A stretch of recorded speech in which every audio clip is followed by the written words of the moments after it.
Sound take 7 action. मैं सबसे पहले तो ऐश्वर्य भाई पश्चिम बंगाल के नागरिकों को बहुत बहुत बधाई, बहुत बहुत शुभकामनाएं देना चाहूँगा कि उन्होंने लोकतंत्र को जिंदा रखने के लिए भारी मतदान किया। 91% से ऊपर मतदान किया, जबकि कई राज्यों में 60 और 58 तक मतदान रह जाता है। दूसरे, भारतीय जनता पार्टी अपनी केंद्र सरकार की सारी शक्तियों का दुरुपयोग करके और बहुत बेशर्मी के साथ पश्चिम बंगाल में एक बहादुर महिला को हराने के लिए तमाम तरह के षड्यंत्र और तिकड़म कर रही है। आप देखिए कि चुनाव के बीच में 91 लाख के करीब वोट काट दिए गए हैं, 500 अधिकारियों के ट्रांसफ़र किए गए हैं, जगह जगह हिंसा कराई गई है। देश के गृह मंत्री ये भाषा बोल रहे हैं, आपने अभी उनकी बाइट सुनवाई कि 29 तारीख के बाद घर से बाहर मत निकलना, उल्टा लटका के सीधा कर दिया जाएगा। जिस देश का गृह मंत्री और जिस पार्टी का नेता ये शब्द बोल सकता हो, उस पार्टी से न्याय, नैतिकता और शांति की उम्मीद करना बिल्कुल मूर्खता होगी। इनसे भारतीय जनता पार्टी से अब कोई उम्मीद बची नहीं है। अमित शाह जी ने क्या बोला? गृह मंत्री जी ने उन्होंने कहा, मैं टीएमसी के गुंडों से कह देना चाहता हूं कि 29 तारीख को बाहर मत निकलना।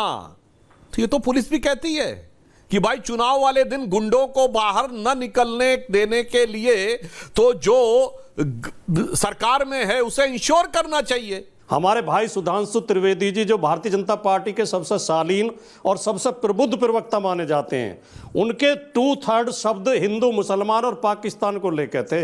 अभी जो आपके शो में बोला, हिंदू, मुसलमान, पाकिस्तान के अलावा अपने पार्टी का घोषणा पत्र, अपनी पार्टी की नीतियां, पश्चिम बंगाल को आगे बढ़ाने के लिए क्या करेंगे, क्या उनके पास योजना है? कुछ नहीं इनके पास है। इनके पास केवल तिकड़म है, चोरी है, फ्रॉड है, बेईमानी है, हिंसा है और सरकारी संस्थाओं का, संवैधानिक संस्थाओं का दुरुपयोग है। चुनाव के दौरान CBI, ED, income tax active कर दिए गए हैं। वो विपक्षी पार्टियों के नेताओं के घरों पर छापे मार रहे हैं। जो ये संस्था इनका चुनाव संचालन कर रही है, उसके दफ्तर पर छापे मारे जा रहे हैं।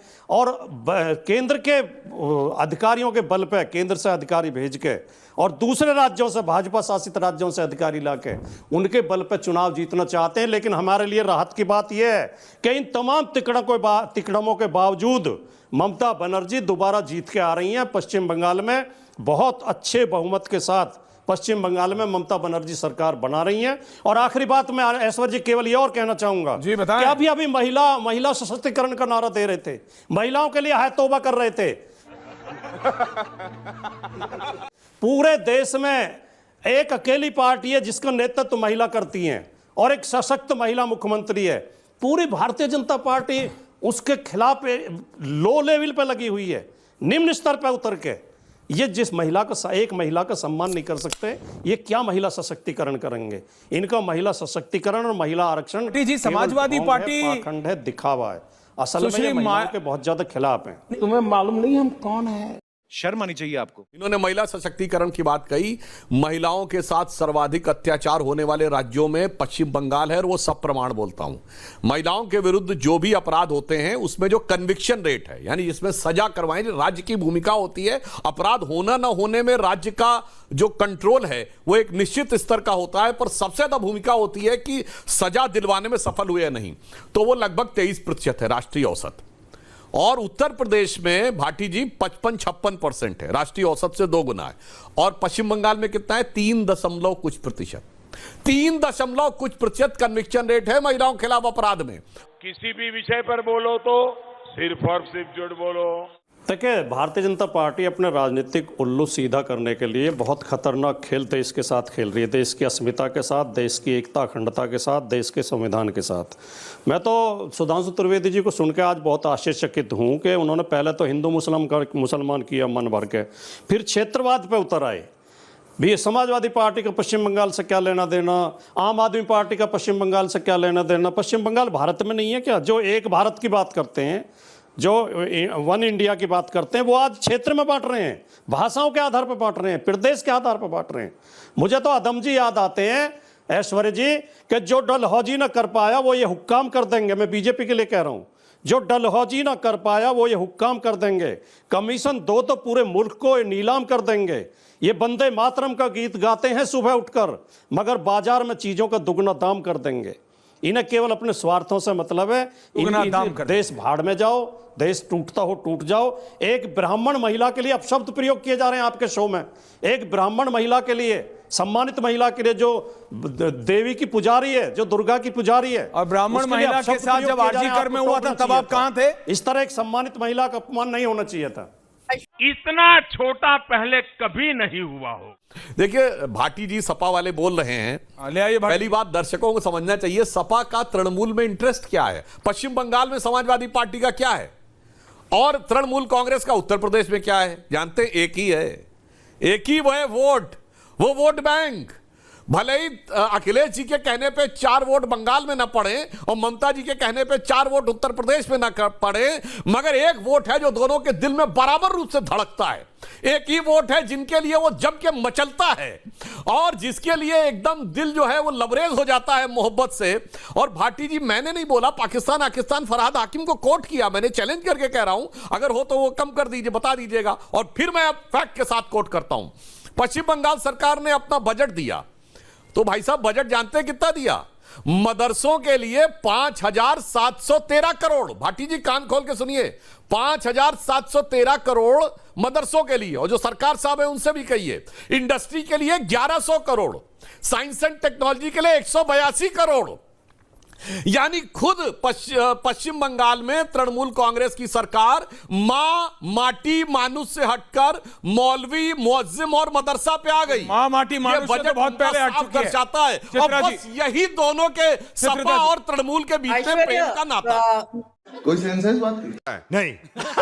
सुधांशु जी को जो मैं एक बात कहना चाहती हूँ, इनका जो कैंपेन रहा है हिंदू मुसलमान ना करके, अगर बीजेपी, क्योंकि बीजेपी लास्ट असेंबली इलेक्शन में भी यही काम उन्होंने किया था, यही उनका कैंपेन था, हिंदू मुस्लिम। बट द फैक्ट इज, आप किस तरह से तृणमूल कांग्रेस के जो बेकार भाता या जो जिनको नौकरी नहीं मिले, युवा को उनको जो पैसे मिल रहे हैं, महिलाओं के खाते में जो पैसा जा रहा है, इसका कैसे काउंटर करेगी? और दूसरी बात यह है कि जिस तरह से करप्शन एक बंगाल में एंटी इनकम्बेंसी, मतलब सरकार विरोधी एक सेंटिमेंट्स बहुत हाई है, पर जैसे ही उसको हिंदू मुस्लिम में कन्वर्ट हो जाता है तो कई लोग जो तृणमूल कांग्रेस से बहुत नाराज हैं वो भी हट जाते हैं, बीजेपी की तरफ नहीं जाते हैं। ये काउंटर करना बहुत जरूरी है। अरे बाप रे, ये तो धोती खोल रहा है। पूरे इंडी गठबंधन के जितने दल हैं उनके बीच में एक ही बाइंडिंग पॉइंट है। स्टालिन को क्यों बिहार ले गए थे भाई? स्टालिन के कहने में बिहार में कौन सा वोट मिलने वाला था? जबकि स्टालिन के मंत्री ने बिहार वालों के बारे में कितनी घटिया लेवल की बातें कही, हम किसी काम को हल्का नहीं मानते। उन्होंने क्या क्या उल्टे सीधे तर्क नहीं दिए बिहार वालों में, फिर भी बिहार में क्यों लाया गया? क्योंकि एक वोट बैंक ऐसा है, संजीव जी और मैं चित्रका जी को भी कहता हूं, जो कभी प्रांत में नहीं बंटता। यहां बांग्ला भाषा की बात होती है, मगर मुर्शिदाबाद में आकर अधीर रंजन चौधरी के खिलाफ लोकसभा में गुजरात से यूसुफ पठान लड़ता है, जो बांग्ला एक लाइन नहीं बोल सकता, धाड़ से जीत के जाता है। हमने ईमानदारी से हर समाज के हर वर्ग को प्रधानमंत्री जी ने हर कल्याणकारी योजना दिया है। अल्पसंख्यक वर्ग के 70% लोगों को किसी न किसी केंद्र सरकार की योजना का लाभ मिला है, मगर फिर भी आप अपने मुंह से बोलते हैं कि 7% वोट नहीं मिलता है। अभी जो है, हाँ, मैं शायद नॉन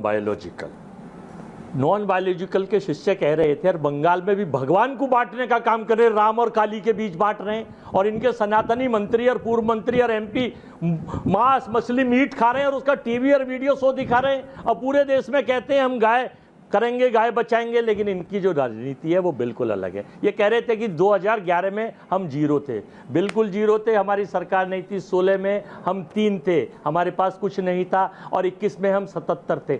आप 21 में भी 3 ही थे, 74 तो आपने तृणमूल कांग्रेस और सीपीआई के ऑपरेशन लोटस और ईडी सीबीआई से तोड़ के अपनी तरफ मिलाए थे, तो 74 वो जीते और 3 ये जीते, फिर 77 आए। और अब आप 200 आपके पूर्व एमपी और एमपी, 50 मिनिस्टर, 12 चीफ मिनिस्टर, और आप जैसे कितने प्रवक्ता और नेता केवल बंगाल में लगकर न देश का हित देख रहे, न विकास देख रहे, न महंगाई देख रहे, न गैस, न सिलेंडर, न पेट्रोल, न व्यापार, न नौकरी, न महिला सुरक्षा। ये बंगाल कैसे जीता जाए?